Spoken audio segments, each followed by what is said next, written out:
इस वक्त आप आराम से बैठकर इस वीडियो को देख रही हैं, मगर मैं आपको कहूँ, आज जिस जगह पर आप अभी बैठे हो वो जमीन आज से करोड़ों साल पहले 8,500 डिग्री के तापमान से उबल रही थी, या जिस जगह पर आप बैठे हैं वो जगह लाखों सालों तक बर्फ से ढकी हुई थी। ये दोनों बातें सच हैं। इस 15 मिनट की वीडियो के अंदर आप पृथ्वी के 450 करोड़ साल के सफर को देखने वाले हैं। जिस जगह आज हमारा सौरमंडल है वहाँ विभिन्न प्रकार की गैस और धूल के बादल हुआ करते थे। वैज्ञानिकों के मुताबिक इन धूल के बादलों से दूर एक तारा हुआ करता था। वक्त के साथ साथ उस तारे की ऊर्जा कम होने लगी, जिसके कारण उसके अंदर एक विशाल विस्फोट हुआ। विस्फोट की वजह से अंतरिक्ष की ये धूल एक दूसरे से दबने लगी। इस दौरान बादलों में स्थित धूल के कण दबाव और गर्मी के कारण बड़े उल्कापिंड और पत्थरों में परिवर्तित हो चुके थे, और इसी दबाव की वजह से इन बादलों में स्थित रेडियो एक्टिव पदार्थ ने ग्रेविटी का निर्माण किया। इस ग्रेविटी के कारण बीच में हाइड्रोजन और हीलियम इकट्ठा होने लगे। बीच के इस भयंकर दबाव के कारण एक विशाल विस्फोट हुआ, और इसी विस्फोट के कारण हमारे सूरज का जन्म हुआ। अंतरिक्ष में फैले एस्टेरॉयड यानी क्षुद्र ग्रहों में भारी वजन की वजह से सूरज के करीब आकर सूरज की परिक्रमा करने लगे। धीरे धीरे इन्हीं एस्टेरॉयड में भारी टकराव हुआ, जिसके फलस्वरूप मरकरी, विनस, अर्थ और मार्स जैसे ग्रहों का निर्माण हुआ। वैज्ञानिकों के मुताबिक उस वक्त पृथ्वी और मार्स यानी मंगल ग्रह के बीच थिया नामक ग्रह सूरज की प्रतिमा किया करता था। पृथ्वी पर ग्रेविटी होने की वजह से सूरज की प्रतिमा करने वाले एस्टेरॉयड अब पृथ्वी की प्रतिमा करने लगे, और धीरे धीरे करोड़ों सालों तक ये पृथ्वी पर गिरते रहे। और ऐसी घटना हमारे पड़ोसी ग्रह थिया पर भी हो रही थी, जिसके कारण थिया पृथ्वी के और करीब आने लगा और आकर पृथ्वी से टकराया। इस भयंकर टकराव की वजह से पृथ्वी के हिस्से कणों के रूप में अंतरिक्ष में फैल गए और एक रिंग्स की तरह पृथ्वी की परिक्रमा करने लगे। इन्हीं परिक्रमा करते हुए कणों में टकराव होने लगा, जिसके कारण हमारे चांद का निर्माण हुआ। उस वक्त पृथ्वी पर सिर्फ एक ही समुद्र हुआ करता था, और वो था 1900 डिग्री सेल्सियस के तापमान पर उबलते हुए लावे का। उबल रही थी वो सारी चीजें जिसे आज आप अलग अलग नाम से जानते हैं। वक्त के साथ साथ पृथ्वी धीरे धीरे ठंडी हो रही थी, जिसके कारण पृथ्वी के भारी तत्व जैसे धातु और रेडियो एक्टिव पदार्थ पृथ्वी के केंद्र में जाकर इकट्ठा हो गए, और हल्के पदार्थ पृथ्वी की सतह पर आ गए। लाखों सालों तक पृथ्वी पर उल्कापिंडों की बरसात हुई, और इन गिरते हुए उल्कापिंडों में जमा था नमक, मिनरल्स और पानी। करोड़ों सालों तक इन उल्कापिंडों की बरसात होती रही, और धीरे धीरे पृथ्वी की ऊपरी सतह पानी से ढकने लगी। वैज्ञानिकों के मुताबिक यही वो वक्त था जब दूर गहरे पानी के अंदर निकलते ज्वालामुखियों से पहली बार सूक्ष्म जीवों का निर्माण हुआ। लाखों सालों बाद एक वक्त ऐसा आया जब पृथ्वी की पूरी सतह पानी से ढक चुकी थी।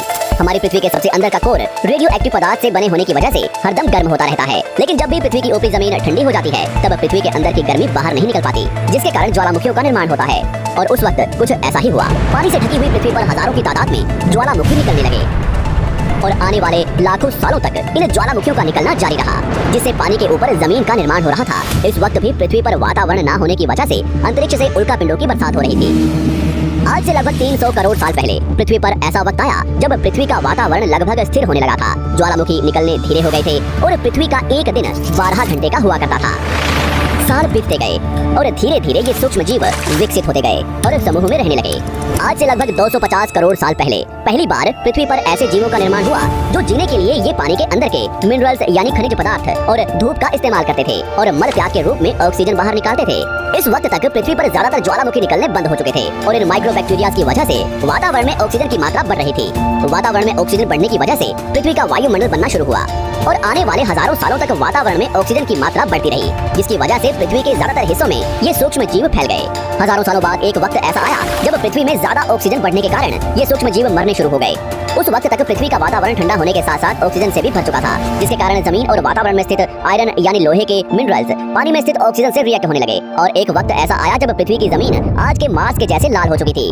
वक्त बीतने के साथ साथ धरती की टेक्टोनिक प्लेट्स में दरार होने लगी, जिसके कारण पृथ्वी के अंदर का लावा जमीन की तरह कई लाखों सालों तक खुला उबलता रहा, और यही वो कारण था जिसके कारण पृथ्वी के वातावरण में कार्बन डाइऑक्साइड की मात्रा बहुत बढ़ गई, और पृथ्वी पर एसिड की वर्षा शुरू हो गई। एसिड रेन की वजह से पृथ्वी का तापमान घटने लगा, और तापमान इतना घटा कि पृथ्वी के ऊपर स्थित पानी बर्फ में परिवर्तित होने लगा। पृथ्वी पर पहली बार भयंकर आइस एज आया। इस वक्त पूरी पृथ्वी सफेद बर्फ से ढक चुकी थी। आमतौर पर जब धरती पर सूरज की किरणें गिरती हैं तब जमीन उन किरणों को सोख लेती है, मगर क्योंकि पूरी पृथ्वी बर्फ से ढक चुकी थी, और क्योंकि बर्फ सफेद और चमकीली होती है, जिसके कारण सूरज की किरणें धरती पर गिरने के बाद वापस चली जाती थी। इसी कारण से पृथ्वी कई लाखों सालों तक बर्फ से ढकी रही, मगर फिर से पृथ्वी के अंदर स्थित गर्मी ज्वालामुखी के रूप में निकलना शुरू हो गई, और इन ज्वालामुखियों से निकलने वाली गर्मी ने बर्फ को पिघलाना शुरू कर दिया। इसी बीच पृथ्वी की गहराई में बचे कुछ सूक्ष्म जीव धीरे धीरे बदल रहे थे, और अब वो ऑक्सीजन को अपने शरीर को बड़ा और जटिल बनाने के लिए इस्तेमाल करने लगे थे। इस बीच पानी में अलग से भी छोटे समुद्री पौधे निकलने शुरू हो चुके थे।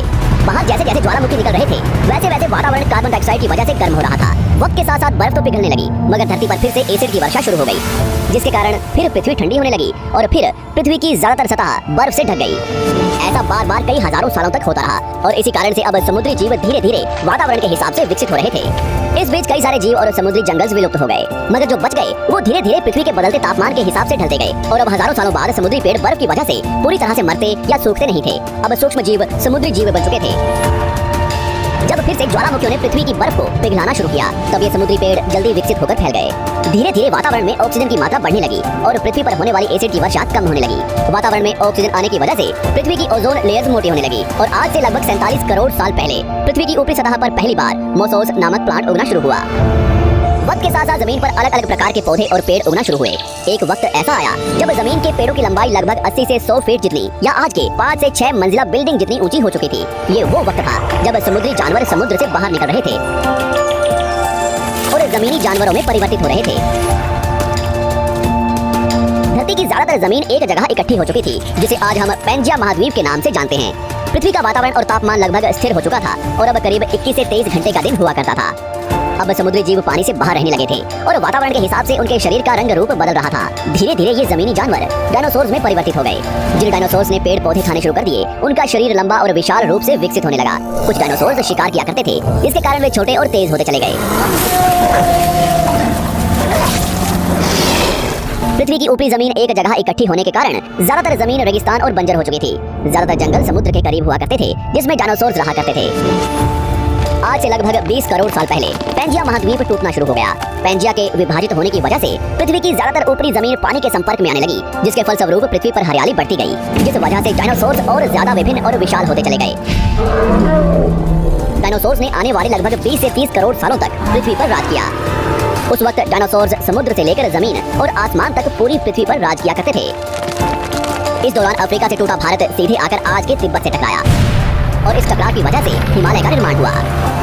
आज से लगभग 6.5 करोड़ साल पहले पृथ्वी की तरफ आज के माउंट एवरेस्ट से भी बड़ा लगभग 4.5 लाख करोड़ किलो जितना वजनिया उल्कापिंड लगभग 80,000 किलोमीटर प्रति घंटे की स्पीड से पृथ्वी की तरफ आ रहा था।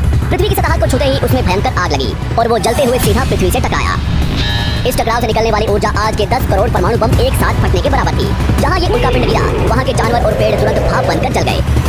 गिरते ही पृथ्वी पर पूरी तरह धूल फैलने लगी। समुद्र में भयंकर बाढ़ आने लगी। भूकंप और आग ने पृथ्वी को जलाना शुरू कर दिया। कुछ ही घंटों में पूरी पृथ्वी के वातावरण में हानिकारक गैस और धूल की वजह से पृथ्वी नर्क हो चुकी थी। डायनासोर्स, घुटन, आग और भूखमरी से पूरी तरह विलुप्त हो गए। इस वक्त हमारे पूर्वज जमीन के अंदर रहा करते थे, जिसके कारण वो इस विशाल प्रलय से बच गए। पृथ्वी का वातावरण पूरी तरह से काला और अंधेरा हो चुका था, जिससे धूप भी जमीन तक नहीं पहुंच पा रही थी। पृथ्वी के पेड़ और ज्यादातर जानवर विलुप्त हो गए। वातावरण में धूल और हानिकारक गैस के कारण पृथ्वी पर फिर से एसिड की वर्षा शुरू हो गई और फिर पृथ्वी ठंडी होकर बर्फ से ढक गई। लेकिन इस बार पृथ्वी की बर्फ लाखों सालों तक नहीं जमी रही और 80 से 90 हजार साल बाद ये बर्फ पिघलनी शुरू हो गई। जैसे ही धरती पर वातावरण फिर से पहले जैसा होने लगा, वैसे ही ये छोटे जीव जमीन से बाहर आना शुरू हो गए। उस वक्त पृथ्वी की बर्फ पिघलनी शुरू हुई थी, जिसके कारण अफ्रीका में घने ठंडे जंगल हुआ करते थे और इसी बीच ये जमीनी जीव बंदरों में परिवर्तित हुए। मगर जैसे जैसे पृथ्वी गर्म होने लगी, वैसे वैसे अफ्रीका के ये जंगल सूखने लगे। जंगल की चीजें खाने वाले बंदरों को खाने की कमी होने लगी। खाने की तलाश में इन बंदरों ने अपने पैरों पर चलना शुरू कर दिया, जिससे उन्हें दूसरे जानवरों के शिकार करने में मदद मिलती थी। धीरे धीरे बंदर एप्स यानी वानर में परिवर्तित हुए। खाने की तलाश में ये एप्स पृथ्वी के दूसरे हिस्सों में फैलने लगे और धीरे धीरे उनके शरीर का रंग रूप वहाँ के मौसम के हिसाब से बदलता गया। वक्त के साथ साथ हम आदिवासी बने। हमने हथियारों से लेकर आग का आविष्कार किया।